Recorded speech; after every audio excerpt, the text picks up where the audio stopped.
What up, nerds, and welcome to another bananas episode of Straight Chilling, the weekly horror movie review show where you chill and we kill, slice, dice, and chop up yet another horror movie. My name's Bob, and I'll be your host for the evening. This is episode 517, recorded on Tuesday, February 25th, 2025. Tonight, we're talking about the latest and greatest from your boy Osgood Perkins. The movie is The Monkey. Before we get into it, let me introduce everyone else on the show tonight. First up, calling in from Washington, D.C., we got your boy, Ran Diesel. The old rusty gutter. What's up, buddy? Good to talk to you. The old rusty gutter, that's your favorite sexual move, right? Don't be crass, Bob. Don't be disgusting. You fucking disgusting. I don't know what I'm doing, man. I'm fucking punch drunk right now. That is. I have no banter to give you. I'm sorry. Next up, calling in from Seoul, South Korea, we got your boy Soju. What's up, man? Oh, what up? It's your boy Next of Skin Stains, boys. Boys ready to slap the old monkey today, or whatever they say. That's what somebody says. That's what I say all the time. That's what they say. You gotta. It's time. You gotta slap that monkey around. You gotta do it. Stephen King says it famously, I think. I believe that. There's a lot of cocaine involved in that. And you know something? I sort of enjoyed it. I sort of enjoyed it. It was. We know you did, Steve. 60% enjoyable. We know you did. This short story was written in 1980, so he was probably under the influence. He's probably slapping the monkey and thought, you know what? This might make a good little short story. This is true horror. This is true horror right here. Yeah, we're talking about the latest from your boy Osgood Perkins. This guy's just churning these movies out. Longlegs just came out last July. We got The Monkey in February, and there was a teaser trailer, a post-credits teaser trailer at the end of The Monkey for his next movie called Keeper. So he's already got another one. Shit, I didn't even see that. Yeah, I don't know what it's about. You can't really tell. The teaser trailer was definitely a tease, but okay, good. I do not. I would be happy if there were no more post-credit anythings. Just stop. The train's over. Yeah, it's not ideal. It's interesting that they all seem to be produced by Neon though. So it's like I don't know if this one's coming out in another 6 months or something. It said coming soon, but maybe this year. It's still very early, so we'll see. Yeah. I didn't realize that. And also too, I was reading a review the other day, just to clarify something, because I'm just thinking about it now and I didn't look it up, I was reading a review the other day that was saying Longlegs was his debut film, and that's absolutely not true, right? Oh, yeah. 3 or 4 before that. Yeah, okay. Terrible article. Just wrong. Not even close. Just completely wrong. Okay. Yeah, the Black Coat's daughter. Yeah, Black Coat's daughter was the one that came to my mind. Yeah, okay. I'm the pretty thing that lives in the house. So damn, I should have saved it so I could have ridiculed this person That's just publicly. a statement, not a movie. I could have just torn them down. I am the pretty thing that lives in the house. In case you were wondering, before we get into the review, let's tackle just a little bit of housekeeping real quick here. We do have our March poll currently posted on our Patreon website for a few more days anyways. Get the votes in before the end of February. We'll see what we're talking about this March. The theme for March, Juice, it's your takeover month. What are we doing? Taking over. This is the last week to talk about my takeover. We are doing Dark Disney, and the 3 films I have chosen are Something Wicked This Way Comes, The Big Black Hole of Time, and Pirates of the Caribbean, Curse of the Black Pearl. Bob, hallelujah. I don't like soft ass shit. Well, that's the program for this month. It's full, I guess. Soft ass shit. I like that hard ass shit. I like the hard ass shit. That Bob, hard how those horror. numbers looking? Yeah, hard. This is hard horror. Pirates of the Caribbean, the hardest horror there is. The monkey. There's nothing harder than slapping the monkey, boys. Bob, Maybe for you. Nothing harder. how are those numbers looking, Bob? Black Hole sitting at 19% of the vote. Last place. Second place, we got Something Wicked Look at This Way comes with 38% of the vote. First place, we got Pirates of the Caribbean with 42% of the vote. Ooh, that's only a 4% difference, isn't it? Is that right? Yeah, That it's is probably correct. like one vote swing. All there. right. Yeah. So I'd they've math. been pretty close this whole time. So we'll see if there's any shenanigans playing out within these last couple days.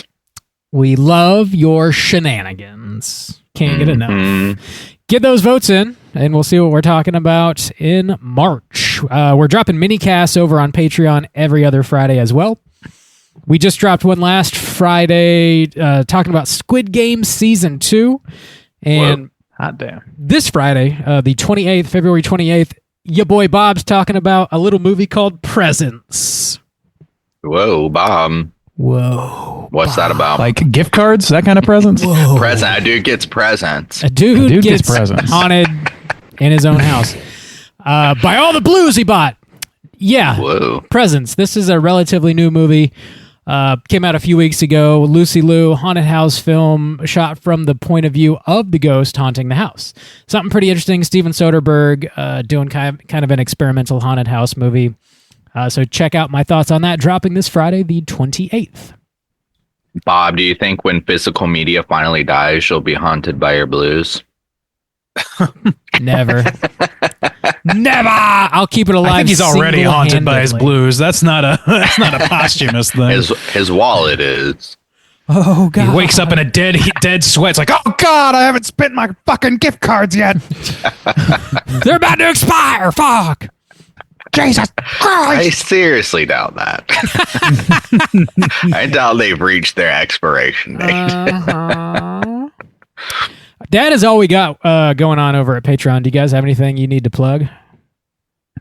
I guess coming out this week is the second part of the coverage I did on the Arctic Monkeys' fourth album, Second and Sea. You can check that out over on the podcast Don't Believe the Hype, which is Arctic Monkeys podcast that covers the entire discography of the band. Other than that, I think my house is clean. Bob, you good? Sounding squeaky. This house is clean. All right, let's get into the main event. We're talking about the monkey, and we're kicking it off with the back of the box. What's on the back of the box? Bob, I saw you had a fake little box there. Yeah, I got a German bootleg. It's called Naughty Drummy Monkey. It's an Ozzy Perky film. See? I don't know if you can see. Turkey. Slightly, yeah. That looks like a duck, kind of. No, sir. That's a very well drawn That's a monkey. German. That's a German yeah. monkey. So Well, they all have bills. yeah. I heard over in Germany they actually choke the monkey. They don't slap it. It's a Jesus, little cultural difference there. How the other half lives. Anyway, Naughty Drummy Monkey coming at you on Blu-ray very soon. I'm sure it's going to be on the Steele's books as well. The latest from your boy Ozzy Perky. Got to get in steel, you know. You got to get the steeled books. This is rated R with a runtime of 1 hour and 38 minutes. Based on a short story by Stephen King. The screenplay was written by Osgood Perkins. Is also directed by Osgood Perkins. Starring Theo James, Tatiana Maslany, Christian Convery. I'm killing these. Convery. Convery. What is this? Colin You're slipping O'Brien. into an accent I don't think you have any control over. Rohan Convery. Campbell. Elijah Wood. You know. Oh, I forgot. God damn it. We got wood. I was so disappointed. Yeah, Minus a half star. for the wood. Yeah. Yeah, he was barely in it, but he is definitely in it. Plot synopsis brought to you by IMDb is as follows. When twin brothers Bill and Hal find their father's old monkey toy in the attic, a series of gruesome deaths start. The siblings decide to throw the toy away and move on with their lives, growing apart over the years. That's sort of the plot, a little bit. Yeah, kind of. It doesn't. That really seems like the end of a story. Yeah, they just move Like, away and fuck and off, and it's fine. Yeah, and then they drift apart, and the credits roll. It's fine. This is a brand new movie, first time watch for all three of us. Would you boys recommend folks check out The Monkey? Randeezy, kick us off. Yeah, I think so. Yeah, this is I don't know. This is not going to be for everybody. I don't think. Like, it's a very it's definitely a horror comedy, more so than I anticipated. I had avoided some of the trailers and things like that, so I didn't know that much about it. And it's very, very leans into horror comedy. So if that's your sort of thing, for sure. And it got a lot of good crowd reactions when I went to see it in the theater. So I think it's worthy. All right, Juice, what about you? Yeah, I think I would recommend it as well. I actually was quite surprised by this film. I also try to go in as blind as possible. I didn't really know a lot about this. And I've never seen the original, was it Monkey Shines from the 80s or whatever? It's a different movie. Oh, is it? Okay. Yeah. I had no idea. I've never seen that one either anyway. So, yeah, it's I was pretty surprised about the amount of comedy and just the type of film this was, but I thought it was quite fun. I think it's pretty fun, low stakes kind of horror film out in February. So yeah, I think it is a pretty good watch. Bob, how about you? Would you recommend people check this out? I do not recommend people check this out, actually. Wow, that's a surprise. Was not expecting that. I wasn't. The Lone Dissenter. Yeah, I thought this movie was kind of a bore, honestly. Must have been the wood. It was a severe lack of wood in this movie. We need more wood. More wood. We'll get into To beat our monkeys with. Oh God. Sounds horrible. There's really just like no positive interpretation of that statement. This movie, I couldn't wait for it to be over, really. I just was not vibing with it. I thought it was pretty boring. But we'll get into all the nitty-gritty here in just a few moments. That sounds like generally a recommend, though. I'm definitely the dissenter on this one. So check out The Monkey. It's still in theaters, and it's doing pretty well. I believe it's already made its budget back. So, hey-yo. Oh, damn state's going apey. Yeah. We are going to be spoiling the shit out of The Monkey, and here comes your warning.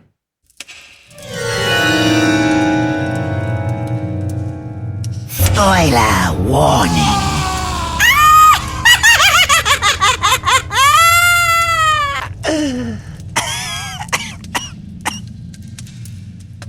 Bob, did you type up a plot synopsis for this film that you hate so much? I did. Rob just wrote the word boring, underline, underline, underline. Try again, nerds. Derivative.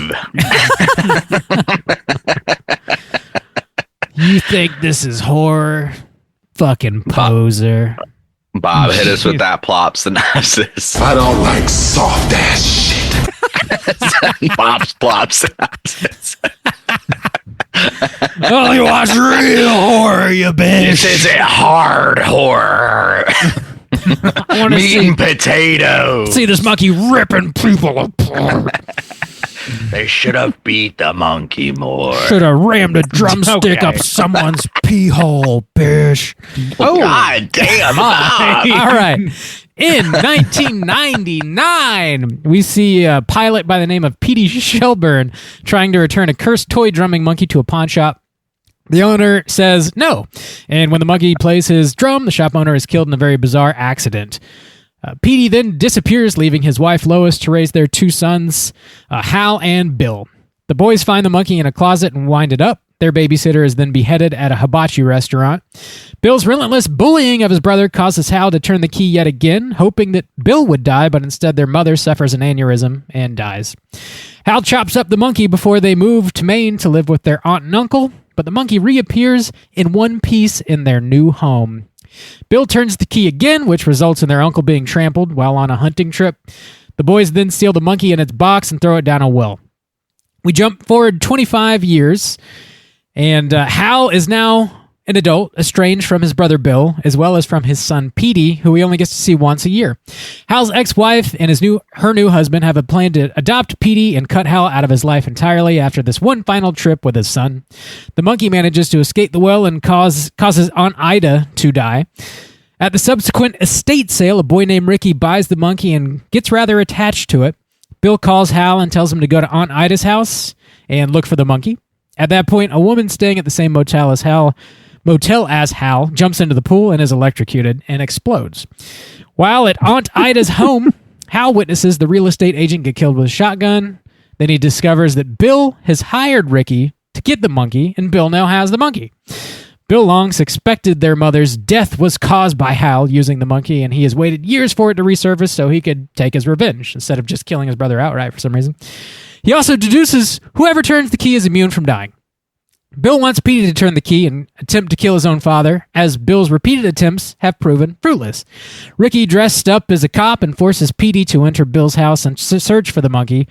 Petey meets his uncle Bill, who tricks him into turning the key, resulting in Ricky's death by a million wasps.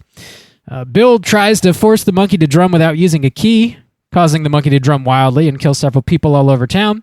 Bill and Hal reconcile over their mother's death, and then Bill is decapitated by one of his own booby traps. Hal and Petey drive through the devastated town and witness widespread death. They then see a pale man riding on a horse, implied to be Death. Hal and Petey accept they are the keepers of the monkey and must keep the key from ever being turned again. Hal asks Petey if he'd like to go dancing just like his mother used to. Petey accepts, and then we roll them sweet credits. All right. Yeah. Wind it up. All right, boys. Why is this movie good? What'd I miss? I thought it was a lot of fun. Yeah. Yeah, and it was. So I thought it was a lot of fun with some surprising moments that kind of hit pretty hard. Like with the mom dying, for instance. You know, her conversation just kind of like about death, and then also to the brothers' kind of relationship. Like when the mom dies and the one like fucked up brother like has his breakdown in the church and he's like, "Mom, get up." You know, or good joke or whatever.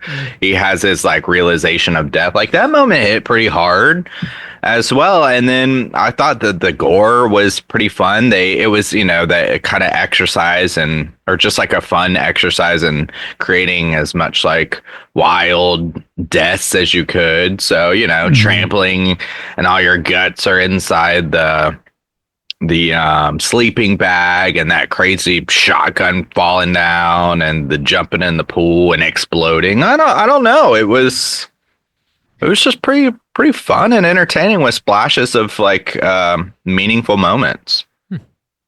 I wouldn't go that far. Okay. So personally, like, yeah, I think I might be a little bit in between, but like I'm definitely not sour on this film, but I don't like emotions never factored in for me on this one at all.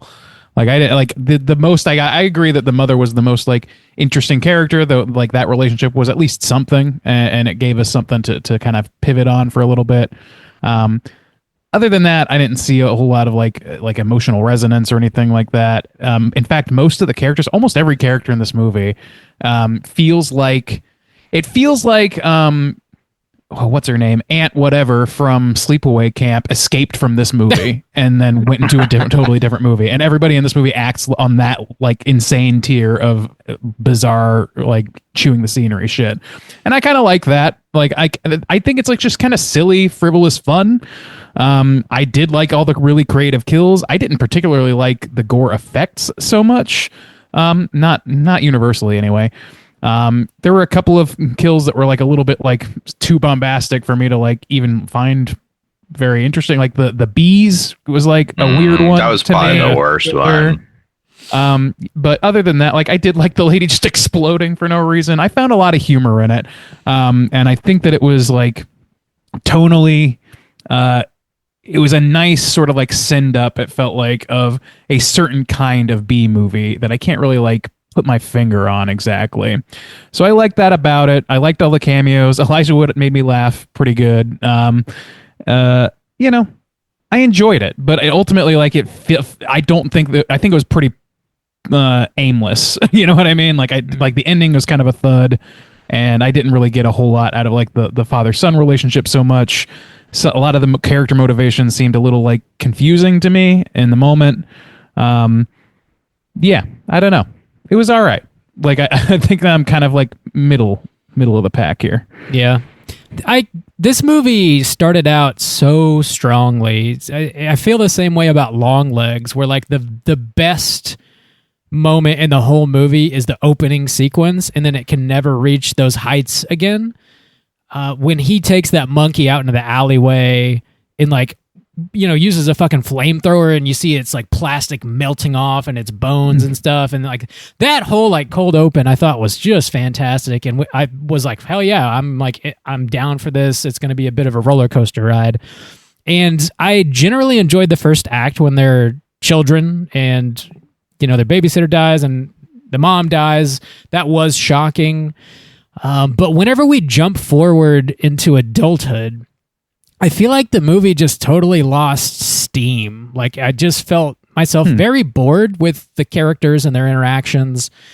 Like Hal trying to reconnect with his son, but his son not really having it, and like the twins being at odds, but then just like reconciling for seemingly no real reason at the end of the movie, and just nothing really feels like it has stakes, and that can be fine in a movie. Not every movie has to have like these super dire stakes necessarily, but I just wanted more of just more of everything, I guess. Like the kills didn't feel crazy enough or frequent enough to carry me through it. Like the spectacle, I feel like it was just kind of lacking in both camps for me. I liked, probably my favorite kill was the Aunt Ida kill where her hair catches on fire and then she runs outside and impales herself.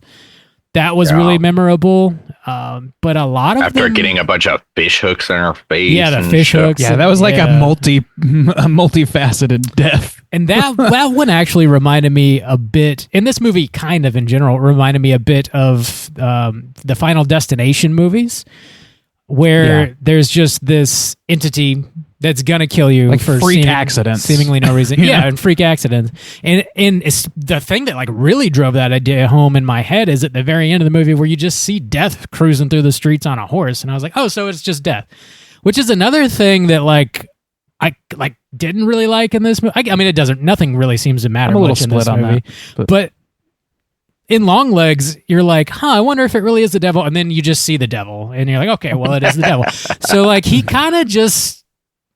I don't know. Maybe he just shows you everything in the movies. In a lot of his movies, the pale horse and all that stuff throughout the movie a couple times, but I just don't see the point in doing that. Like, it's pretty clear what's happening. I don't like it. It didn't need like it was kind of a cool effect. Like visually, I kind of liked the way Death looked in that. I thought it was a pretty cool depiction of Death. It just seemed odd. It seemed like I need a way to end this movie with something that resembles Resonance, and then they did that. And then they took the punch out with the cheerleading squad getting beheaded, which was fun enough. Like the entire town blowing the fuck up essentially I really liked that. I thought it was a lot of fun. I don't know, like having people just like a bride just fall through the roof. Skydiving wedding. I liked that they set that up. That was pretty, I thought that was a solid payoff. Shit, I didn't even connect that dot until you just said that. You're right. Yeah. That was the skydiving thing. Mm-hmm. But, I don't know. I liked a lot of that stuff. It just like, the emotional stuff, it didn't really hang together for me. I think I just don't like any of the characters in this movie except for maybe the mom and maybe the kid. That's it. Like they're the only ones that seem like people that I can understand. You know what I mean? Even their intentions I can understand.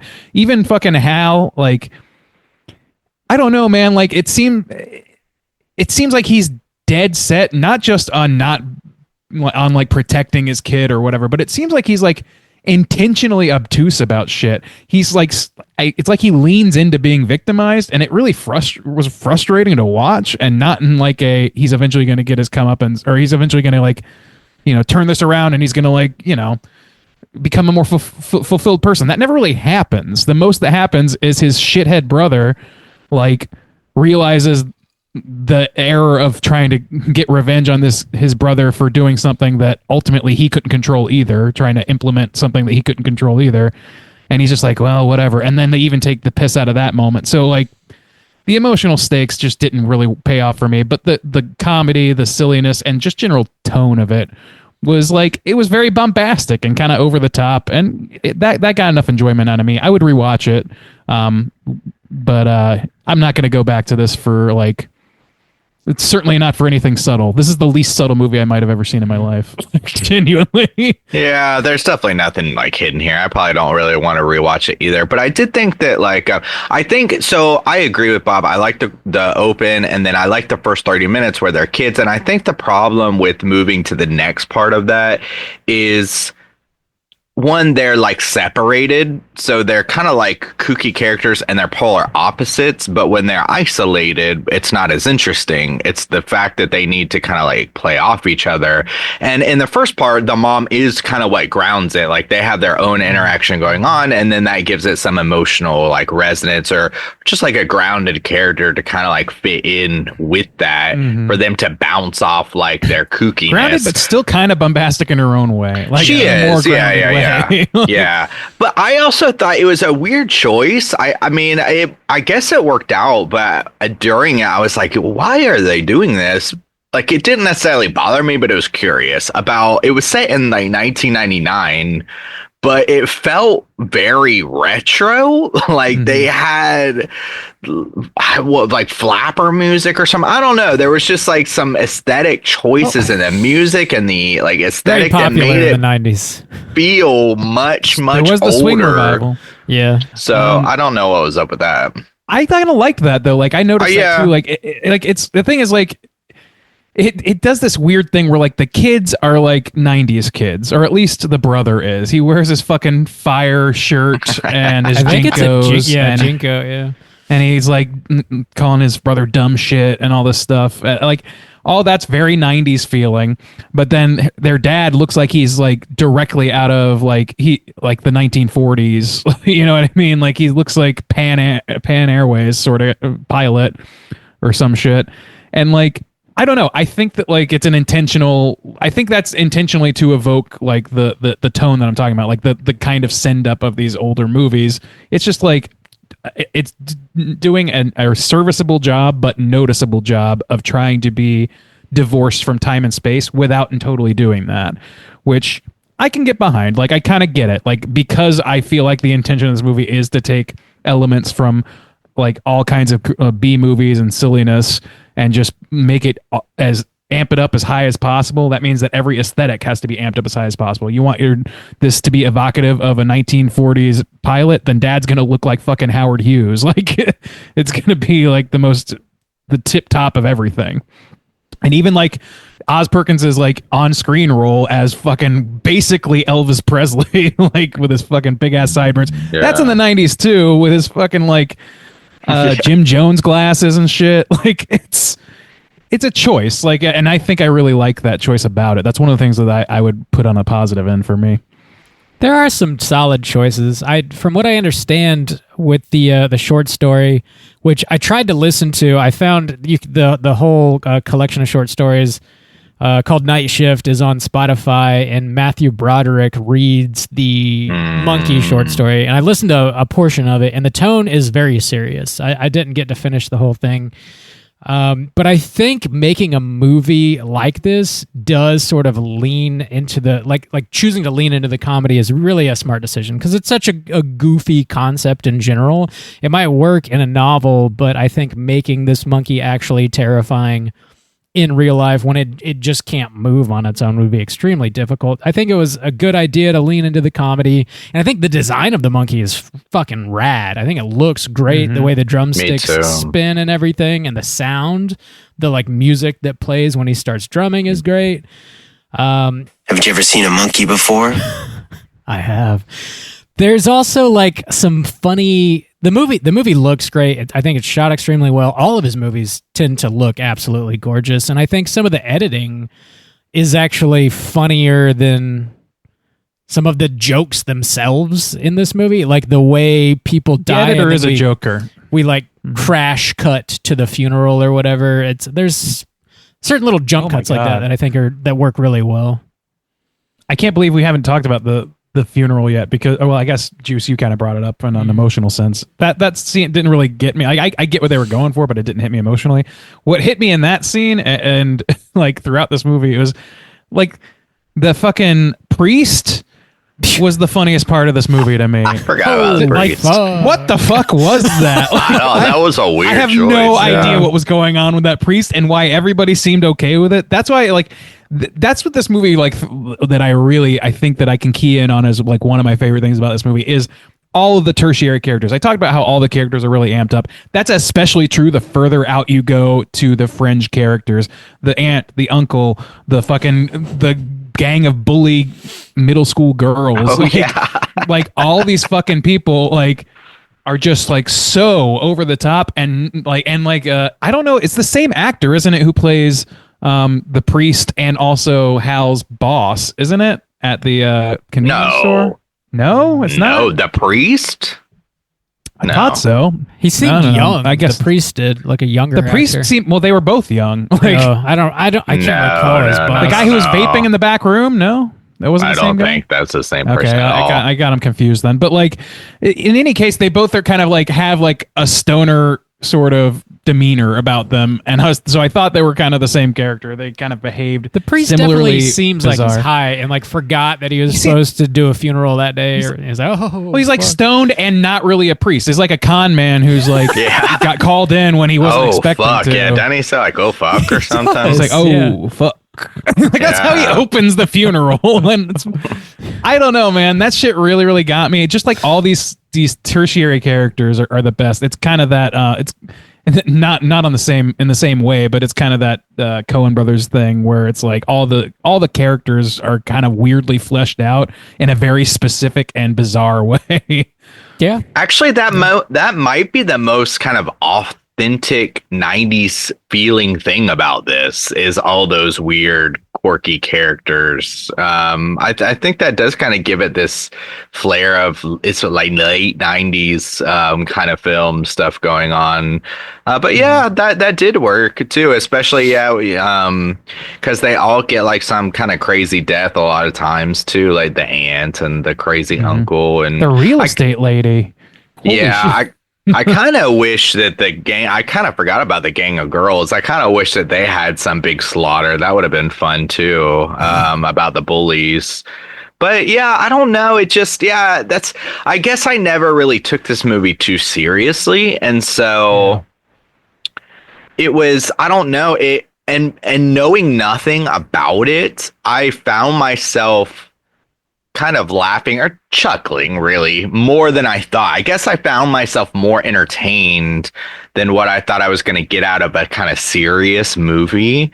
And not it's just like when the girl jumps in the pool and explodes and the leg goes fucking flying by his face. That was just, even at that point, I mean, we're probably 45 minutes into the movie, and it wasn't, I mean, I knew she's going to die, but just the leg going fly, I don't know. I just kind of took it to places I didn't really expect, and I found that entertaining. I think it does a really good job of straddling that line. Like there's a lot of movies that try to be horror comedies and they try to just make a kill funny, and like it just doesn't always work. It frequently doesn't work, I would say. And I don't know what it is, but like they really just kind of, I think this movie kind of masters that line to really make something scary enough to, or at least like, I don't know, not realistic, but feel weighty enough to where like when somebody fucking explodes, it's unexpected. You know what I mean? Like it's unexpected and funny. It's like takes you by surprise, even though you're seeing all this bombastic stuff happen all the way up through. It does a good job of like methodically placing those things and letting you have that contrast downtime before it shoots back up, usually until it gets to the end where like people are falling out of the sky and shit. And then it's just like, it's raining men and it's completely a shit show. Hallelujah. And that's kind of fun in its own way. Did you boys rejoice when you saw your favorite actor from Halloween Ends, Corey Cunningham, showing up in this? I didn't know how you were gonna broach that topic, but yeah. Who is Corey he? Cunningham's in this? He's the kid dresses up as a cop. He's the guy with the bees. The bees. Oh, so I was confused. Was that supposed to be the other brother's son? No, I think he's so. just like a hired henchman. He's just a local essentially. kid. Yeah. Yeah. I was really confused about that because when they introduced him, he's at his home and they're doing that kind of same thing that they did with the other kids when they were younger, where the mom is talking about their dad leaving them. Or like he went out for a pack of cigarettes or whatever.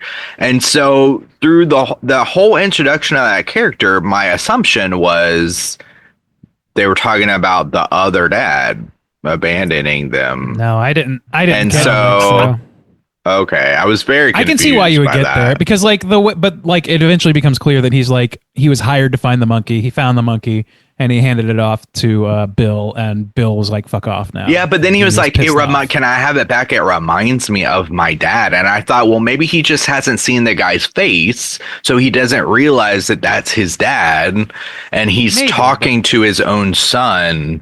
Like that, I was just very confused. I think that whole subplot, like that character and his family, like his whatever, like army brother, yeah, like that whole thing, like as much as I was just like waxing poetic about the side characters, I don't know what the fuck was going on. It was there. Strange. That's the weakest part of this, weakest thread in this movie, I would say, for me. That's I don't know what this is like. As confusing as some of the intentions were in elsewhere, that's the one where I still don't really fucking know what anybody was doing. Well, that's why I thought the boys were gonna like start talking and realize they were cousins or something. Like I thought the whole thing was gonna realize that, like, oh, you're my nephew. Oh, that's my dad. And the dad knew, but he's such a callous piece of shit that he doesn't. So he ends up getting his come up. I don't know. I was just like that. I was just under that impression the whole time because of the way they introduced those characters, that when it didn't do anything, I was so confused. It's a very strange thing. I mean, I guess it's a means to an end to get them to force Petey into harm's way, basically, with his uncle, because this is the kid who holds him. But like, there's ways to do that, and they spent a good, not an insubstantial amount of time with the family, establishing them as characters. And I kind of see like their demeanor as they have a character in that way, a certain swagger. But I don't understand what any of them are. Like, I just don't, especially Corey Cunningham. He specifically, as a player in the story, needs to have some sort of clear motivation beside, or some sort of way of tying himself in besides like, it just reminds me of my dad. Like, that seems very thin and random. Like, I don't know. It does. I don't know. Nothing really seems to have stakes really at all in this movie, and I think that's just another one. And it's fine. It's not taking itself too seriously, and I don't think people watching it should take it more seriously than it's trying to take itself. Yeah. I just think the comedy and the kills and the bombasticness of it was all just kind of lacking, and I think that's what this movie is trying to be. That's what it is at its core, and none of that was enough to like keep me engaged with this movie. I just really wanted more out of it, I think. I did kind of like the trap house. As I do. You love the trap house. You would. The bowling ball kill. Yeah, the bowling ball. I just the axe swinging and the swords and stuff like that. I honestly thought they could have done it up a little bit more, but I did kind of like the shrine that he kind of had to the monkey, or just the way he was started to interact with the monkey and had the key around his neck and stuff like that. And then that quick flash of all the deaths that had been happening in the town. I thought that was fun, where the guy's got his coffee machine and the steam like blows in his face and it melts his face off. And so, all those kind of things. I think there was like a lawnmower one, maybe. I can't remember all the ones that flashed through. I felt like there was, I don't know. I was not particularly, I didn't feel very strongly about the trap house. I'm still not clear why he booby trapped his house to begin with. So people don't steal the monkey, Randy. Nobody fucking knows about the monkey. There's no danger of that. He's trying to get people to come into his house to take it, to quote, take it, It is a little confusing, honestly. I don't know, like plot wise, it's not there, but it's, I don't know. The bowling ball scene was like kind of like a full circle moment, because at the beginning of the movie, he's like holding the bowling ball over his brother's head when he's sleeping in bed, pretending like he's going to smash his head in or whatever. So there is, I don't know if that really means anything or matters, but full circle moment, I guess. Yeah. Yeah. I mean, they do, like, that's the thing is, like, there are things that are set up that aren't paid off. There are things that are set up that paid off, but, like, not in a way that's coherent to me. And then there's things that are set up and paid off. It's like, oh, okay, that's fine. Like, I don't know. It's a little scattershot. I will say that. Like, I think that if this was not so low stakes of a movie, it would not, then I would have a lot more problems with the way it's plotted and things like that. But because it, like, I just think it's so over the top, so kind of knows what it wants to evoke out of people for the most part, and it's not really the emotional stuff. That stuff is there they make an attempt at it, but it is completely secondary, and that's how I experienced it. I really liked Elijah Wood and all that stuff, but I guess on a personal note, I had a fucking bit of a bad beer situation at the theater because there was a dude next to me who was maybe the loudest eater I've ever heard in my life to start the movie, and then spent the rest of the movie, and I'm not kidding, like, way over laughing, way over cackling at literally everything that happens. So it kind of like took some of the fun out of some of it. Everybody else in the theater was like appropriately laughing and like whatever, but this guy's like like fucking losing his shit at the most basic shit you can imagine. Not even jokes, just like things that happened on screen. I love it. He's the only one in the theater laughing. It's fucking I weird. really think people are like so lonely in their personal lives that in any amount of like social interactive space that they live in, they have to like go extra hard to just get a little bit of attention. Oh, okay. He wasn't alone. Well, that makes me feel a little better, actually. The road Justin was going, I was like, fuck, maybe it's true. Yeah, at least he had friends. Maybe it's true. I haven't left my house in 6 years. The monkey This is is funny, all I right, have. guys? Right, everyone around me. We're all friends here, right? Ah, it's so Nerds who fun. never had a girlfriend in their lives. I won't follow you home, I swear, but only if you laugh with me. Listen to me eat, right? That's awesome. That's awesome. I went literally made me switch chairs with them because it was so loud. That's a bummer. I went to watch this with Alice and Mikey, and friend of the show Matt and his lovely wife came as well, and had a great time watching it. And as soon as the movie ended, Matt was sitting next to me, and he turned and looked at me and went, "Wow, I didn't like that at all." And I was like, "Me neither, actually." Like, damn, I'm surprised Matt didn't. Yeah. I kind of kept checking in with myself when I was watching the movie. I was like, is this really that unenjoyable? Like, what am I missing? Like, I don't know. It just didn't click. Wow.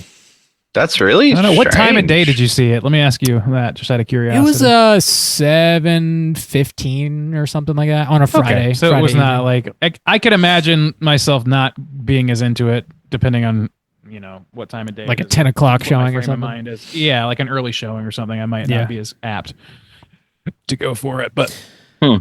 I don't know. Yeah. I think this is honestly, from what I've read, like from the people I've seen react to it that I know, it seems largely positive, but there are definitely some people that are like, I don't really, it's whatever. Like, and I'm Yeah. like, I can. Yeah, that's understand kind of that. how I feel about it too. It's like, it's whatever. That was low stakes for me. A complete surprise. Didn't have any expectations and was more pleasantly surprised than just like nothing really disappointed me because I wasn't really looking for anything, I guess. Yeah, so that's your problem, Bob. You expect too much.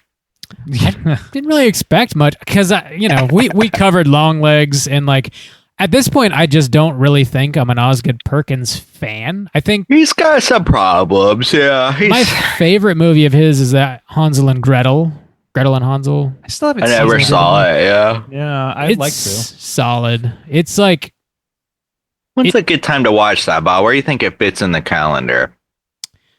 it's kind of like this Technicolor.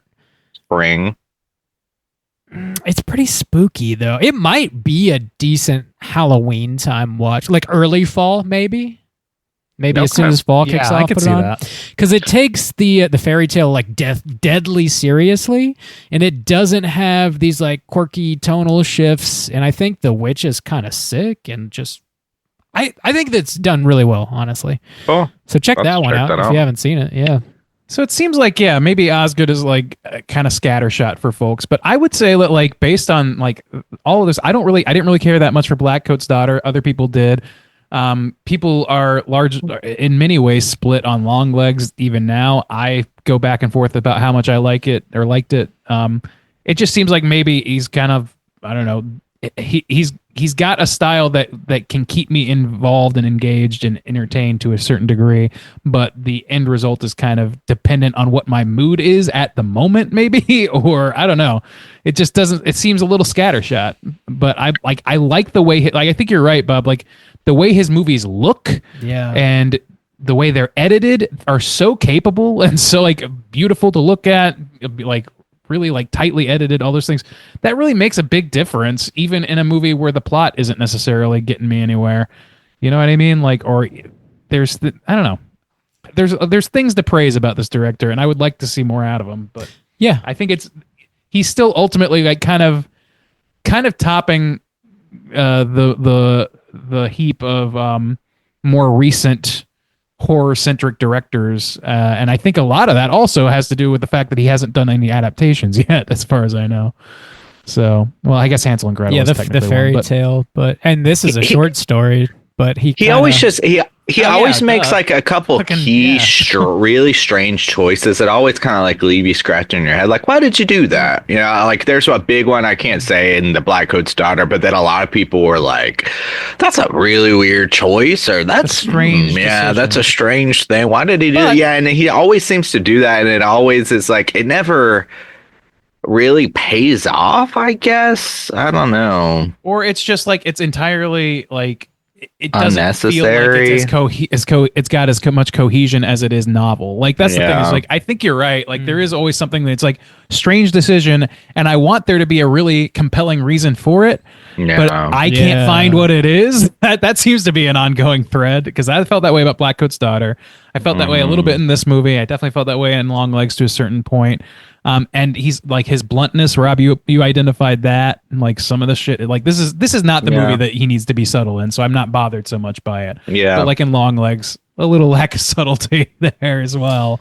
That could have used some extra subtlety. So I don't know. There's some faults, but I think I like that his stuff feels, I feel like I know his style. And that's more than I can say about a lot of directors in the space. It does feel kind of unique too, and there's value in that. It feels like his style. Yeah. Like not a style, his style.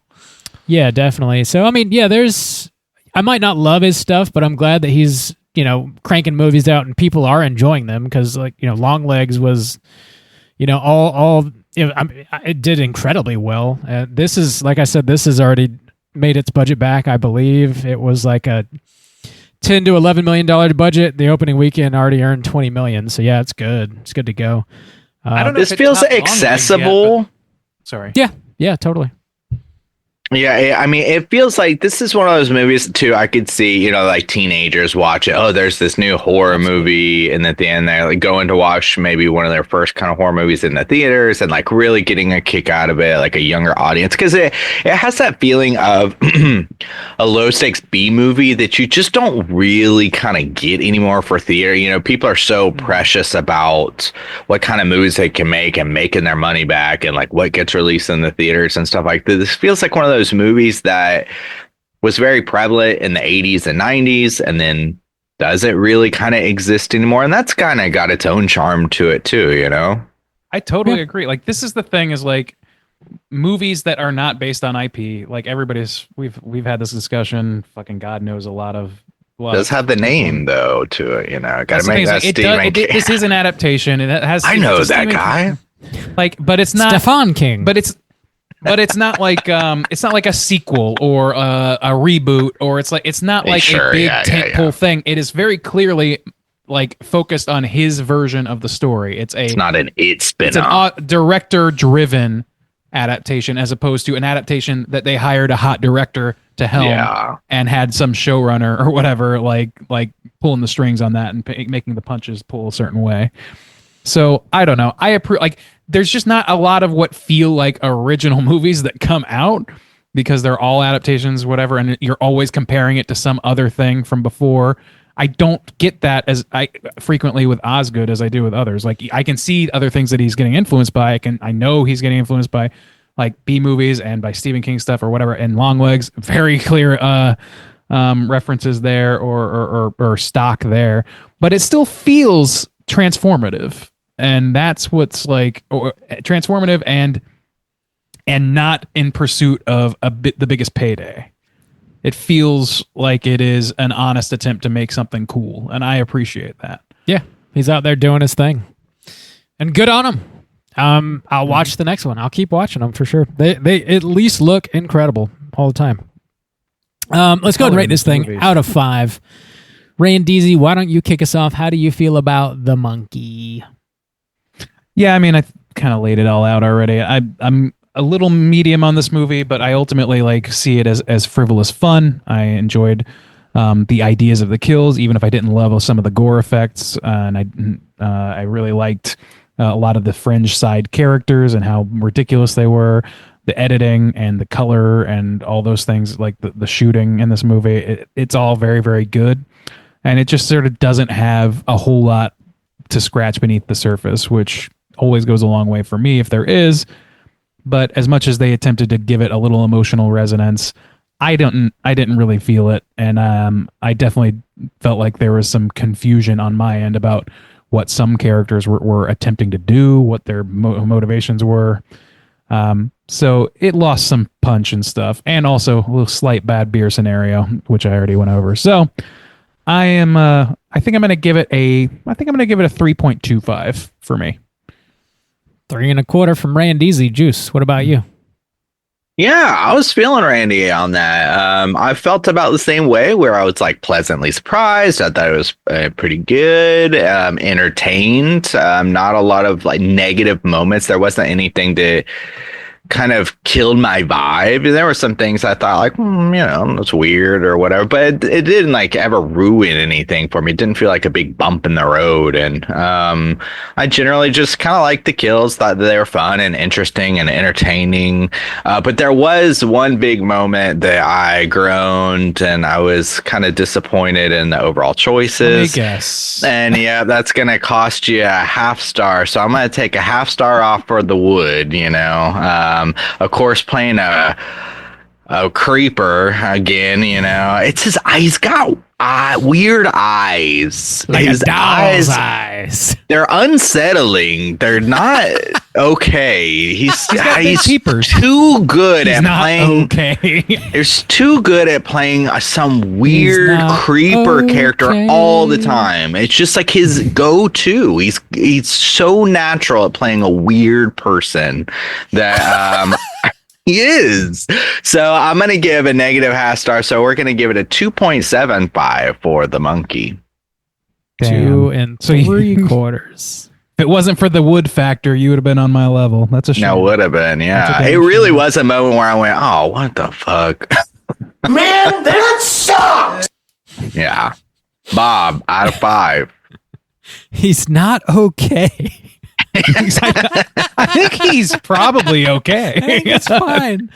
We'll find out. Right. I'm telling you. We'll find out. I'm going to get him. I'm going to get him. Justin's not telling us that he's been to... Justin's going to go deep undercover to the Elijah Wood Diddy parties that he's... Man, when this Elijah Wood news pops, y'all know I'm going to be showing up. We'll give you a well-earned hell heat in that moment. You're going to print a shirt off that says, "We got wood!" Exclamation. We had wood. With like little never again bars. I'm way colder on this movie than you guys are. The overwhelming, like the only emotion I really felt while I was watching was just kind of bored. I was just ready for her to be over. There was a couple chuckles, I guess. Like I said, the intro like really got me pretty stoked. I thought it started just amazingly, kind of like Longlegs, like I said. But the characters are just sort of there. There's no emotional weight to them, and the spectacle is lacking generally. Corey Cunningham, I wanted him to die in like a really cool way, and he just didn't. He got a mouthful of wasps, and then they like somehow ate him from the inside out or something. I don't know. It didn't. A lot of the kills I think were CG totally, or at least CG enhanced. Yeah. And I think that really took away from the spectacle for me as well. Because like if you're gonna really hinge your movie on like creative kills, I would definitely prefer them to be largely practical. And like the woman exploding in the pool, that was all digital. Just didn't look very good, and they didn't feel like mind-blowing in any way, really. Like I think the Final Destination kill sequences are like way more interesting, and they're largely practical, and I don't know, was reminded of that. Yeah, it's just not really for me. Maybe I need to revisit it and see if it hits a little different, but it does look great. The soundtrack is great. The design of the monkey is great. Some of the editing is really solid. But overall, I find it just kind of boring. So I'm going to give it a 2 out of 5 from your boy Bob. That's going to put our aggregate at a 2.7. Mr. Hotcakes today. Hotcakes. Yeah. I usually am way into this dumb splattery bullshit. Yeah, I know. It's weird that me and you are on a reversal. Yeah. Odd. Huh. I don't, Bob especially with the wood component. Yeah, the That's wood. very straight. The wood really drove it down. Damn. So yeah, 2.7 from you boys here at the Straight Chilling Podcast. Let's go ahead and jump into a Rotten Tomatoes segment and see what the critics and users think. Certified fresh to death. And technology just wants to fuck me over all day today. The bump finally played, though. This is the Rotten Tomatoes segment in which I'm going to have to... Hold on. Holy shit. I'm like fucking brain dead tonight. I'm sorry.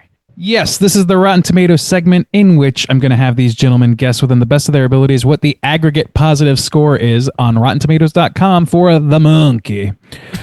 Starting, as we always do, with the critical score. There are 176 reviews from the critics. I'm going to go with Juice to start things off today. Juice, out of those 176 critic reviews, what percentage would you say are positive? I don't know, because I was trying to think of how Longlegs did. I feel like more people praise Longlegs than I thought they would, so I was kind of confused by that. So I don't know. Maybe he's... I don't know. Bob's kind of throwing me off with his weird take on this, so I'll keep it a little lower than... I'll say 75. All right, 75. Bob, where are you coming in at? I do think I'm in the minority. How high shall we go? I'll take an over, I guess, with an 80. 80. All right. Well, damn. It was a single percentage point difference between We almost who won tied. and who lost. Almost tied, but if Bob had gone down to a 79, you guys would have tied, because Juice is going to take this one with a 77. Whoa! Certified fresh. What is the threshold? Is it 75? Or is it I'm not actually sure What's what it the is. threshold? Now you got Is me it questioning. hell yeet, Bob? I don't think No, that it is that. damn it. I think it's a hell yeet I think it's threshold. a fuck. Okay. I'm gonna slap that monkey with the hell yeet. That's I'm not the Wind only one me that is up, punch drunk Diddy. tonight. Jesus Christ. All right. Whole damn state's going apey. All right, Bob, we're going to start with you for the user score.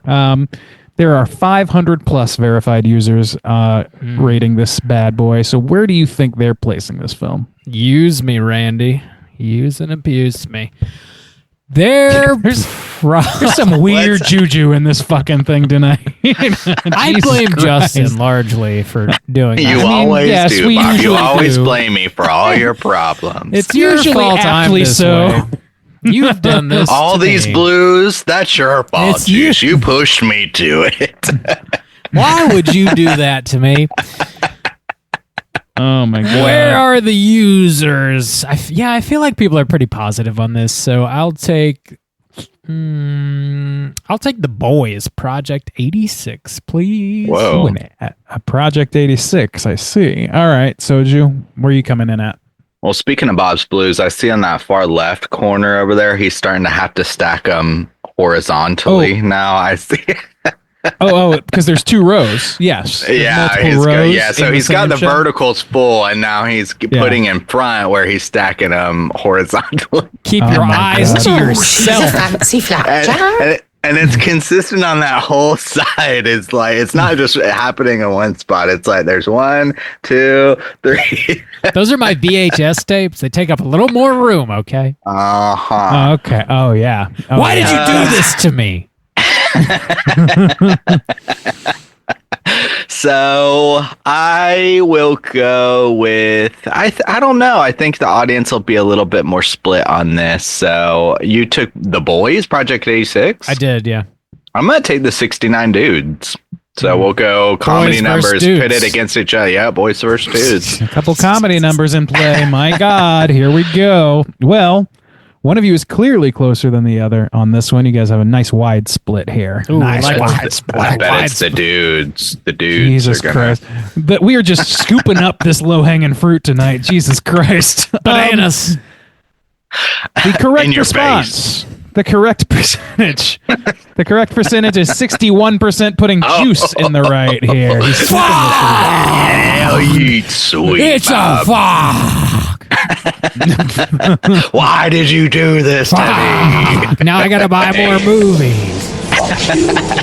Fuck you. I gotta deal with the loss by filling this void in my life with blues. I put so much on this game and now I'm nothing. I'm a loser, a big fat zero. Damn. Getting heavy tonight. But it's your fault. Very, very sexual and very violent tonight. I'm very concerned about our state of being right now. We're just monkeying around. Okay. Now we're in dad joke territory. Let's wrap this fucking thing up. I'm gonna go and read now the critics score. The critics consensus. It reads cruelly clever with some unforgettably gory set pieces. The monkey reaffirms director Osgood Perkins' horror bona fides while revealing that he also has a surprising, albeit sick, sense of humor. His horror bona fides. Boner fides. Whoa. Thanks for getting there for me, Bob. Wait a minute. Do you mean boner like a dick? Like a banana? Split monkey? me like a nanner. You know what I'm saying? Oh my God. I'm gonna go smear some mud on my ass. Damn. All right. That seems like a fair assessment. I like a muddy ass. What can I say? Little mud butt never hurt anybody. Don't kink shame me. Have we all been sleep deprived? It's not just me then? Well, I did just wake up, but that's always the case. That's true. It's true. We are leading you down a path here. I'm going to read a couple of negative reviews because sometimes they're funny. Here we go. The monkey teeters between ingenuity and frustration. Osgood Perkins crafts moments of inspiration and gets the best out of a solid cast, but the lack of cohesive identity prevents its erratic blend of tones and genres from reaching its true potential. I actually think that's very apt. Yeah. Yeah. That did not suck. That seems... It's like, yeah, there's a lot of good shit here. It just doesn't like really fit together perfectly. Yeah. All right, let's read one more. That wasn't funny at all. That was just kind of like accurate. Well said. Yeah. All right. The relentless quirkiness eventually becomes stifling and exhausting. Bob, do you agree with that? I don't, but No, I didn't find it exhausting. I just found it kind of lackluster, really. Yeah, it's not like moving at some rapid pace. Yeah. I mean, but it's pretty over the top. I mean, it is. Yeah, Sure, but it's operating a high wire act. Yeah. All right, I'm going to read one more just for the hell of it. Here we go, because neither one of those were anything. At times, the horror and humor click, leading to some pretty good comic payoffs, but those efforts are overshadowed by the tonal chaos, its lack of tension, and the half-baked story, which almost feels like an afterthought. Well, shit. These negative reviews, maybe They're more just, negative than they're I just thought. doing our jobs better than negative us. reviews. Fuck. Jesus Christ. Just making us look bad, Randy. Damn. Making us look like shit. Stop reading. Damn. Fuck. God damn it. I'm supposed to be a fucking professional. This shit is losing my bananas. job over here. Speak English, Doc. We ain't scientists.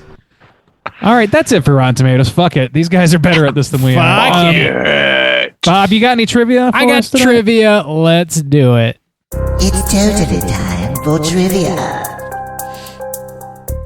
All right, fellers. Your boy Frank Darabont originally held the film rights to Stephen King's short story The Monkey and planned to begin working on a film adaptation upon completing The Mist in 2007, but he never did it.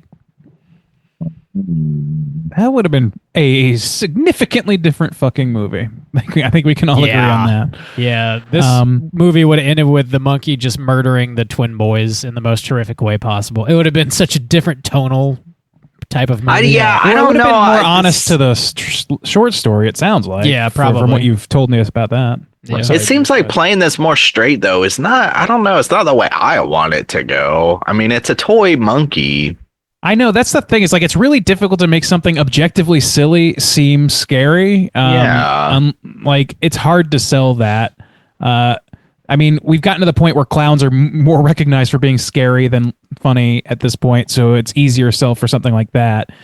But fucking toy monkeys, like I don't know. There's a lot of, I guess, evil toys and things like that can play somewhat straight. But even that, like you got like Chucky, you've got Mathregan, you've got all Puppet Master, all of which are just kind of like silly in their own way, and some of them lean into it, and the ones that aren't as effective. I don't think. I don't know. Yeah. It's just a weird fucking thing to center your movie on. It'd be and hard. Take it very seriously. It'd be really hard to pull off. But yeah, I think making it comedic was a smart choice generally.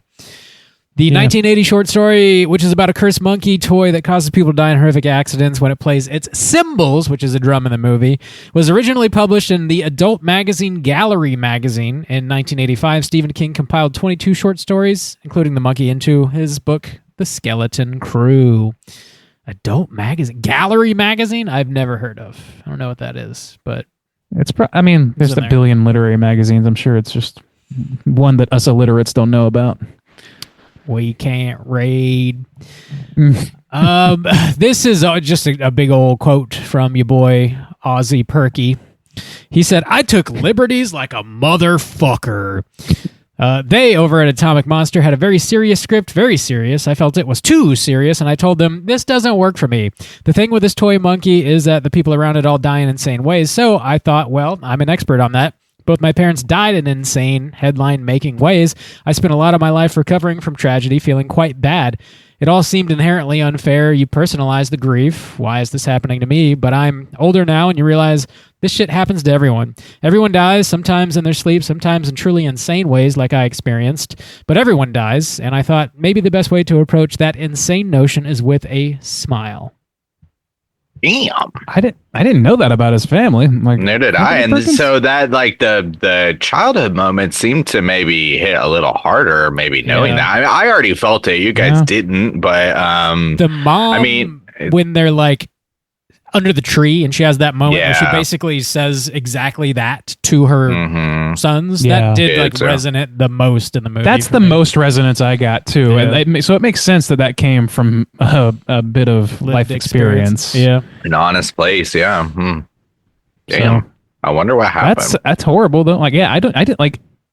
His father's Anthony Perkins, right? That wasn't his grandfather, right? No, that's his dad. I didn't know. I thought he passed of illness, not of anything crazy. I don't know. I'll have to look it up. Yeah, I'll read the next one if you want to give it a Google. I don't know off the top of my head what happened.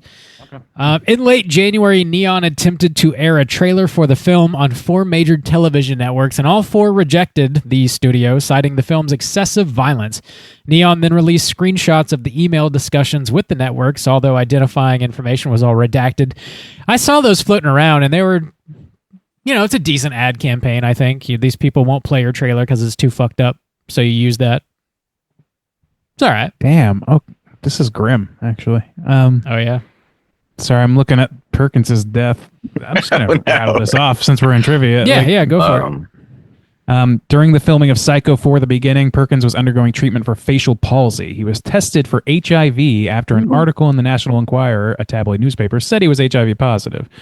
Berenson said her husband had not been tested for HIV, but had been given a series of blood tests in Los Angeles for the palsy on the side of his face. She said that she assumed someone had tested her husband's blood for the virus and leaked the results to the tabloid. He hid the fact that he had AIDS from the public for 2 years, going in and out of hospitals under assumed names. During that time, his wife and children were tested, and they always came back negative. So a few weeks before his death, he went public with the disease, although he had been working on movies during that time of his illness. So I wouldn't call that like a freakish death, but it is a very sad fucking death. Like that's a very like that was 92 was his death, so like not exactly the fever pitch of HIV, but not long enough after it for it to not hit hard. I wonder who his mom was. I don't know. I'd have to look that up. I guess just his profile as a celebrity made that, I'm sure, feel like a bit of a having to whirlwind. hide. Yeah, having to hide that. I mean, but that's just kind of tragic on a fucking societal scale. Yeah. Anyway, Go okay, ahead, well, Bob. that was my downer trivia. Sorry. Go ahead, Bob. Super Bring us back up. cool. So I just Googled his mother and Barry Berenson. Barry Berenson was his mother, who died in the September 11th attacks. Jesus Christ, dude. Oh, no. American Airlines Flight 11 was hijacked and crashed in the World Trade Center. That's goddamn. Okay. She was on the plane? Apparently. Jesus Christ, dude. She died on September 11, 2001 while returning home to Los Angeles from Cape Cod. She was a passenger on American Airlines Flight 11. Damn. Yeah. Fuck, man, that's rough. So, yeah, that would be Well, there you go. tough on anyone. Yeah, damn. Yeah. Oh, like tangential, but something that I wanted to ask you guys, like, did you guys recognize the kid who played Little Petey in this movie by any chance? I don't think so. Little Petey? Like the Hal's kid son. Petey, as opposed to fucking their dad from the beginning of the movie. They're both named Petey. Gotcha. Okay. Yeah. No. I asked because Beck recognized him from other things, but the whole time I was watching this movie, I didn't recognize him. I thought for sure he was Osgood's kid because he looks like him to me. Like that kid looks exactly like Os Perkins to me. Like, He's Colin O'Brien. What is his name? I know that now. Colin O'Brien. Colin O'Brien. No. Oh, what is he in? Justin doesn't speak Irish. He's in The Bob. Monkey. Come on. Oh, thanks. Oh, he was in that Wonka movie. Okay. Yeah, apparently I didn't see that. I didn't. I like kind of started watching. I don't think I finished it though. And I was just surprised because like I don't know. There's something about his like facially, he just looks a lot like Osgood Perkins to me. So I was just very. I was anticipating that. I was like, yep, that's definitely his kid. The whole time I was very convinced. Anyway, trivia that could have been. Yeah, that is all the trivia I have. Let's jump over into our Cooter of the Week. Straight chillin'. Cooter of the week.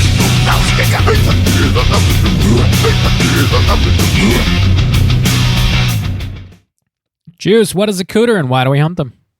Oh, Cooter's a character type on a straight chillin' exclusive.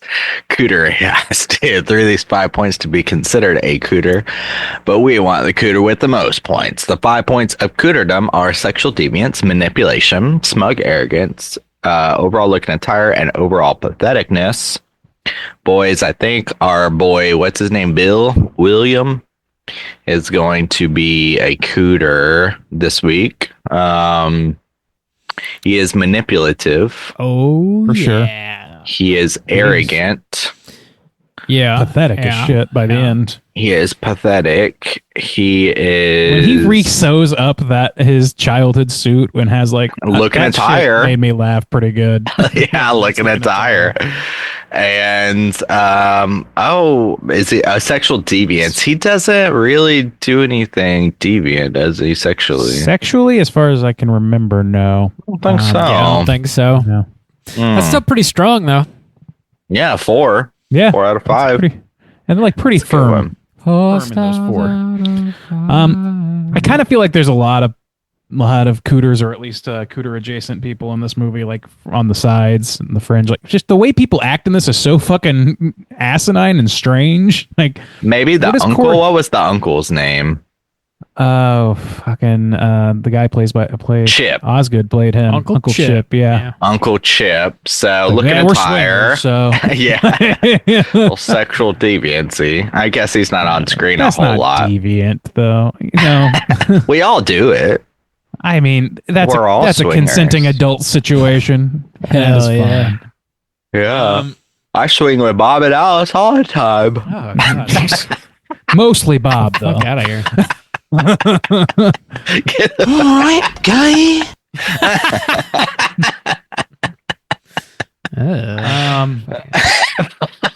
We just don't know him well enough. Got in Bob's mind. Really. This is your fault.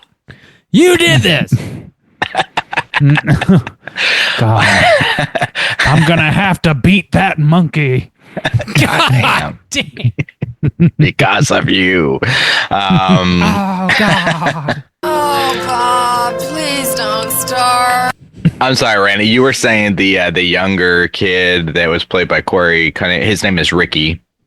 Ricky. Okay, yeah. Like, is there anything there? Maybe. Like, I just feel like I don't know what these characters are after. I think He's kind of pathetic. He tongues Pathetic, Michael sure. Myers' butt, so that's like sexual deviance. Well, that's not this film, but that sure. was my favorite part of Halloween. Halloween rear end. My favorite part of the monkey is when he's eating his custard with mommy. Sit on my face, Michael. God Jesus damn. Christ. Jesus, I'm gonna we eat all need a sketty out of nap. that butt. That's a messy What the meal. fuck is happening? It was a cut scene, but it's a bonus feature. I have it on for You only know if you got a blue. You gotta have the VHS. You gotta have tape. the You got to have 3 copies of the blue. Put them together, and and then you get the butt tossing scene. you get the fucking Voltron of. What is happening? This is It's all my fault, I'm sure. Thanks for reminding us. I don't know, man. Let's just call it. I don't. Yeah, it's I don't Bill. wanna get It's any more Bill. people. Bill is number one, but I mean, yeah, everybody is kind of kooky and weird, and maybe even Hal. He's pathetic for sure. He's dedicated to being pathetic. It's like fucking weird. Yeah, he tries to manipulate the monkey to kill his brother. So you could say True. Manipulative, sure. pathetic, manipulative. I don't He's know. not really arrogant, yeah. So maybe he Not doesn't get arrogant, he's not enough. sexually deviant. He's not smug, Yeah. so I don't think he's quite a cooter. But All right, well, I there you don't go. know. Bill it is. We got him. Bill. All right, here we go. Now that's a good What's Bill. next? What is next is what we've been watching this week. Hey, gang, what you been watching? Ray and DZ, what you been watching? Not a ton this week for me. I still caught up with Severance. That show is very, very engaging and fun. I would say that the episode a couple weeks ago might have been my favorite of the series so far. But these ones are still good. It's just, man, it's a fever pitch with some of these episodes. Scamanda, I think I brought that up last time, didn't I? It's a documentary series, or I'm sorry, a true crime documentary about a woman who runs scams, essentially, and she pretends to have cancer for many years and takes advantage of a lot of people. It's very fucked up. That is fucked Watch up. some more of that. And then been rewatching Always Sunny from the beginning because Beck just expressed an interest in doing that as a sort of a light show to have on while we're doing things that we need to get done. So it's a kind of a weird culture shock because that show's been on the air so long that there's some stuff that they definitely couldn't and wouldn't try to get away with that they used to do and say on that show, unqualified to do. So like, I don't know, it's kind of strange, but like it's still enjoyable. That show has been good for a long fucking time. And then last but not least, the Found Footage Festival rolled its way through town again this week. Nice. They kicked off a 20th anniversary tour, or 20-year anniversary for their show. So I went out and we watched them play some clips, do some banter about a puzzle. It's a lot of fun. I really like those guys and that show. I think they're like I said, they just kicked off the tour, so there's a reasonable chance if you're in America that you might be nearby when they come through. I would highly recommend it. That's it for me. Juice, you want to go next? Sure. I watched The Rock, which is why we have some sick new bumps from that one. That's always a fun watch. It's very ridiculous, very entertaining. I watched The Great Gatsby for the first time. That movie's long, and it was pretty good. Leonardo DiCaprio is such a good actor, but the ending, I don't know. I don't know what I was expecting, but it was maybe not as good as I thought. Maybe it was going to be, but it's still pretty good watch. I watched Hard Eyes a little late for Valentine's Day, but I did do a mini cast on it, so you have that to look forward to sometime next month. And that was pretty solid. Kind of like this film, kind of like a medium for me. Probably better than this film, but I don't know. But I liked it generally. It was pretty good for a Valentine's Day slasher. And I had mentioned this before, but while I was in the States, I had watched that Korean dating show about the people being on the island, season 4. So somehow I have become addicted. I wish. I have become addicted to Singles Inferno, and now I have watched season 1 and 2, and then in the middle of season 3 now. So that's what I've been watching these days. Bob, what you been watching? MILF Inferno. MILF Inferno. Man. MILF Island. Watched a couple movies. 1 soju, 20 MILFs. Oh yeah, MILFs. MILFs. I like that it turns the plural involves a V. What's with all these MILFs? This is just chock full of MILFs. Up to my eyeballs in MILF. Gotta be grammatically correct here, boys. Always are. Not grammatically correct around here. Daggum straight. I watched a new movie that was on Shudder called The Dead Thing. And this movie essentially takes the phrase like getting ghosted and makes a movie out of it in a very like literal sense. Whoa. So girl goes on a date with this fine chap that she meets on a dating app. And there's, more to him than meets the eye. A chav, you say? I haven't chavs. It's just one. It's not multiple dudes. It's just one. She bangs a chav, not a chab. A gaggle of chavs.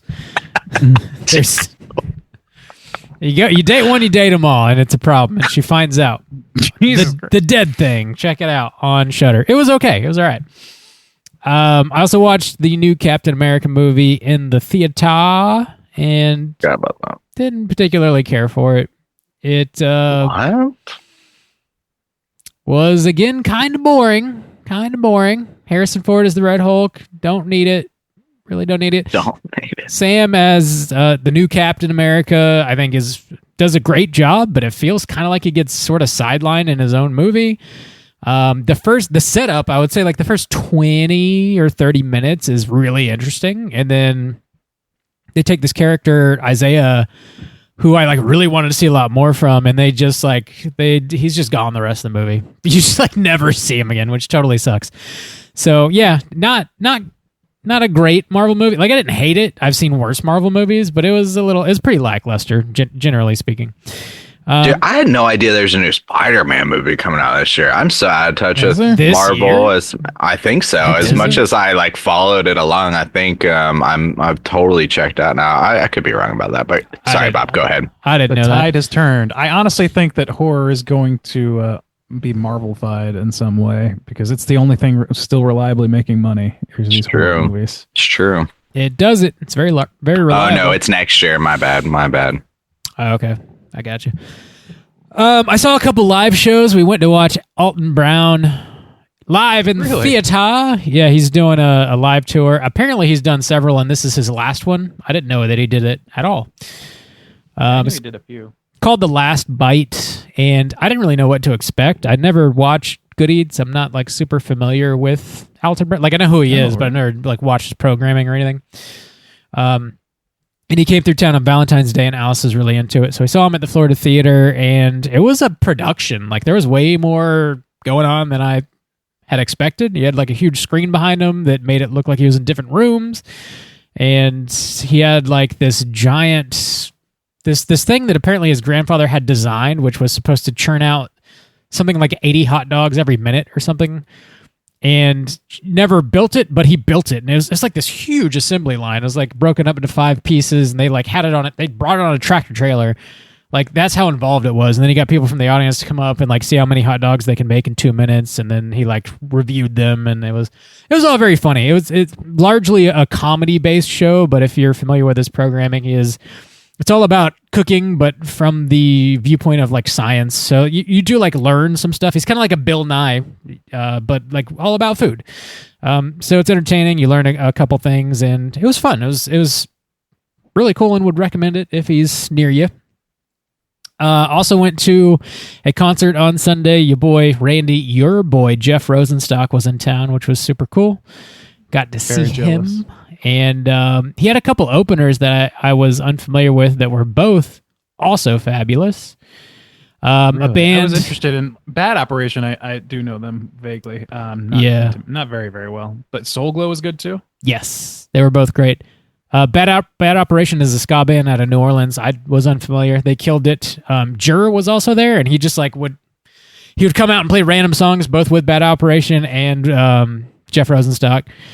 And they put on a great show. Soul Glow was more of a hardcore band. I believe they're from Philadelphia. Not 100% sure, but those are some boys you don't want to piss off. That shit was wild. It was... Damn! That was some heavy shit. Wholesale ass out there? Yeah, the guitar player was a big dude, and he had this like giant afro, and like he was playing the nastiest riffs you've ever heard in your life, and he like wasn't necessarily screaming into a microphone, but he was just screaming on stage. It was nuts, dude. So smile. The vocalist was doing like crazy high pitched like screaming, like hardcore vocal. I mean, if you listen to the music, you know what it sounds like, but it was good. They put on a hell of a show. Hardcore, you say? Heartcore. It's core from the heart. Core. Heartcore. Oh, okay. There's musical genre. I have to show that to the MILFs. Yeah, I've got this Santa's hardcore Milves. playlist for you, MILFs. Why don't you all make me sandwiches while I play it? Damn, Bob. Jesus, God, don't that be sexist about the really MILFs. pushed it too far. Oh, moms like to feed folks. Come on. What do you... Okay. Okay, Rob. I think we all see where you're getting at, and we don't approve. Okay. So yeah, Jeff killed it as well. He played like a 90-minute set. He went on for quite some time. It was a good show. I genuinely don't know where that man finds the energy to do. I don't know either. Even one show like that. He is genuinely moving constantly all over the stage, like, and he's not a spring chicken anymore. Like he's getting up there in age. He's still Cocaine. killing it. Oh, it's the cocaine. That's right. I did forget that cocaine exists. Thus, he does what it. it is. He did. His whole face was just powdered right the fuck up. Yeah, I didn't connect sure. the dots. I thought it was chalk, but I guess it's No, cocaine. it's cocaine. Munching on chalk. That's what I thought. That is nibbling on little pieces of chalk. That's it. That's what I've been watching this week. We do have one voicemail, so let's go ahead and jump into our Hotline Screams. Hotline Scream.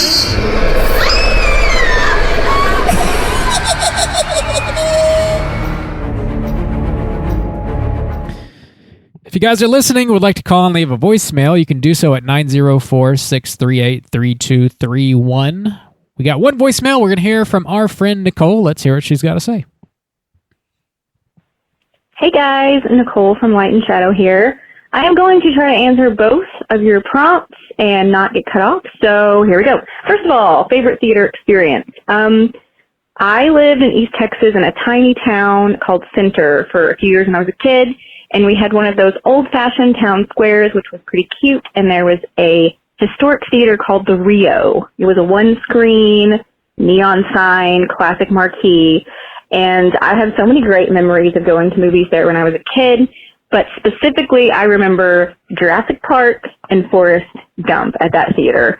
It was darkly lit, smelled like popcorn, always had posters on the walls, very similar to the Britannia in New Orleans, which you guys are intimately familiar with. But the cool thing about it is I was wondering if it was still open because most of those old theaters are not.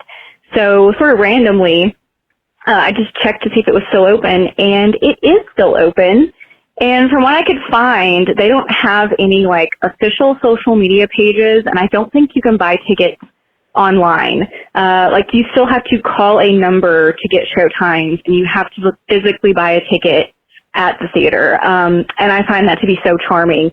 I don't know how they've managed to stay in business that way, but I'm glad that someone is out there doing it the old-fashioned way, and clearly the people are appreciating it because they're still showing up. So that's a great memory of going to the theater for me when I was a kid. Just magical. And to answer your other question about the monkey and how similar this movie is to the short story, short answer is the first half of the movie is almost exactly like the story, and then from the midpoint and definitely the ending, nothing like the short story. But I will say I definitely enjoyed this adaptation. I think Osgood Perkins did a great job of paying homage to the original source material, but also making it his own thing. So from a constant reader, from a King fan, I give this one my stamp of approval. And if you're interested, go get Skeleton Crew, read The Monkey. You can probably read it in like 30, 45 minutes. So anyway, till next time, stay spooky.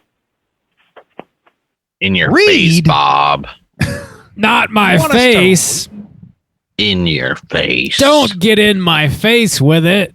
Mm-hmm. Nicole That's showed awesome you, that theater's Bob. still open, and the answer to how it stays open is the same answer as to how Jeff Rosenstock gets all his energy. It's the cocaine. The cocaine keeps him afloat. Just sell Jeff Rosenstock cocaine from that movie. Yeah, just specifically sell it to Jeff Rosenstock. Popcorn's a front. Yeah. That is rad, though. Yeah, man. Like, I'm so glad that some of them are still sticking around. Our Can't hear you, hometown- Randy. There you go. Oh, there you go. Sorry.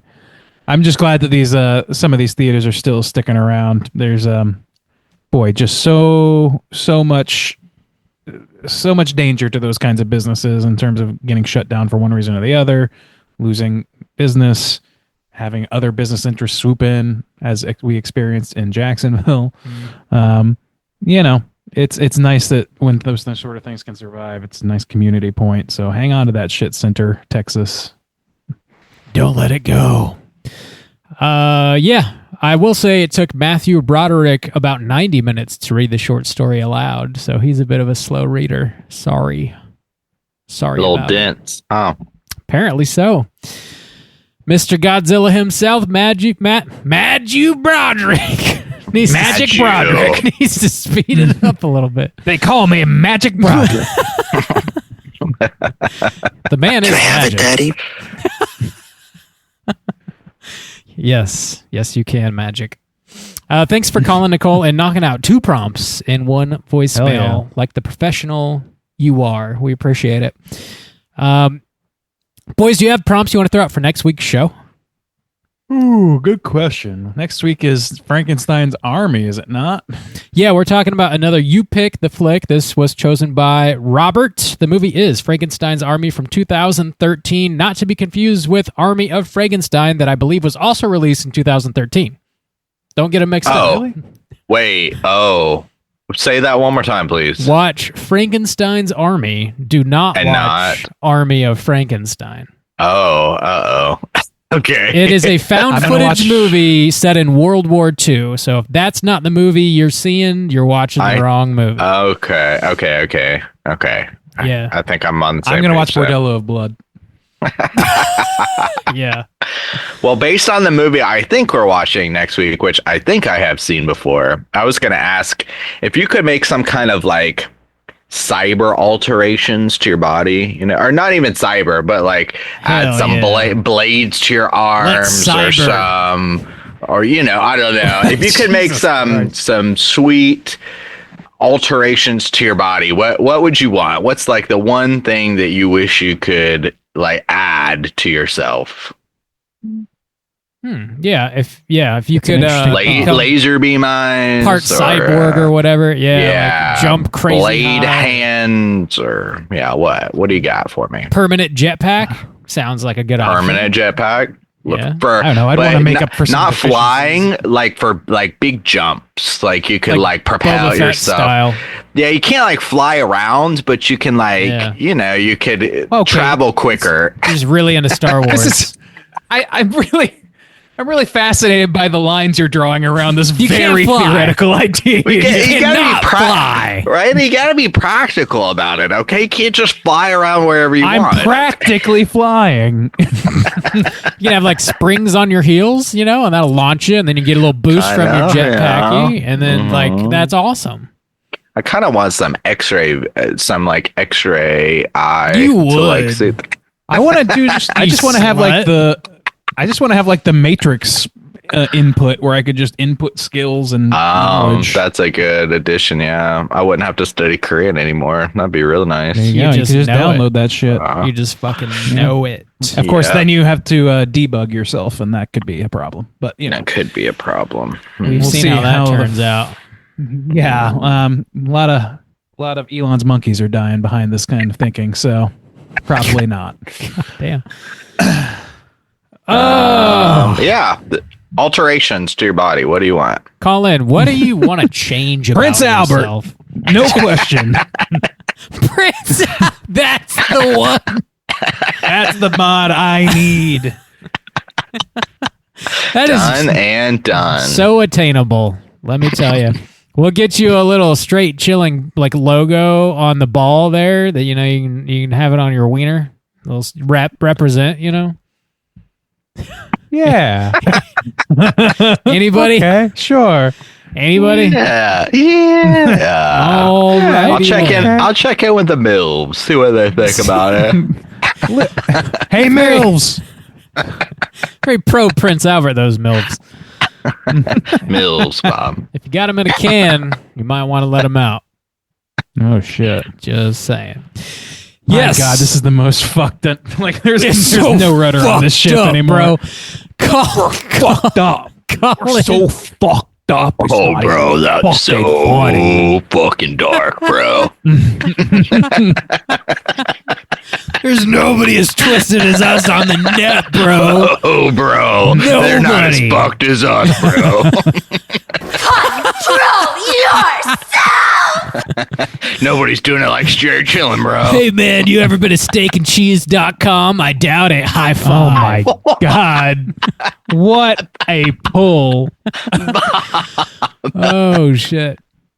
Bob's out here twisted, fucking bro. referencing Rotten.com type shit. Yeah, man. The Insane Clown Posse's tight. Dude, Bob's every kinks time are showing. I've been watching Severance, like I said, with some friends, some local friends or whatever, and they always we like to make a cocktail for the screening, and we went to one where they made a melon party, and I fought tooth and nail with myself to prevent from making too many lemon party jokes. I couldn't. I was so desperate to say something. Not with the right crowd. I'm not with the right crowd. It's like, I don't know these people that well. I can't be referencing. I'm too fucked up for this crowd. I can't even be here, bro. I'm too twisted for you freaks. Why don't you guys fucking get weird with it so I can This is in the straight chillin' crew. Jesus Christ. I don't feel welcome. That was Randy Swinger's Club. The melon party. I mean, yeah, that sounds. Everybody was just banging. It does kind of sound like a banging party. I'll just bang. Call in 904-638-3231 if you still want to. After all that, you can. Yeah, you're still around. You're truly hard with us. I think we just lost every subscriber, probably. Call in and tell Too us. Too twisted for this world, right? We're watching Frankenstein's Army 2013. Like I said, it is a found footage movie set in World War II. Make sure you're watching the right movie. Get ready for next week's show. Until then, you can follow us on all the social media outlets. Just search Straight Chilling Podcast and we'll pop right up.